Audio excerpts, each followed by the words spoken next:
My name is Da'Ves Malone. I am the owner and operator of Sprouting Dreams LLC. We started in Dayton about 2 years ago, hoping to bring people together with healthy eating.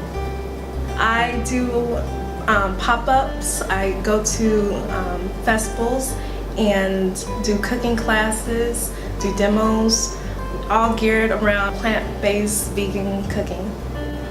I went to school originally for biomedical engineering. I am vegan. There is a thriving market in the Dayton area that has not been fully tapped into.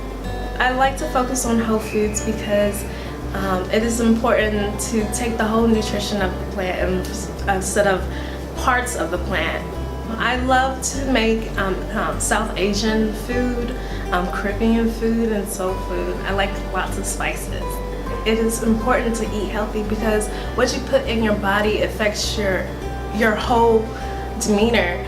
Like if you put in junk, you produce junk. So you want to treat your body as part of your business.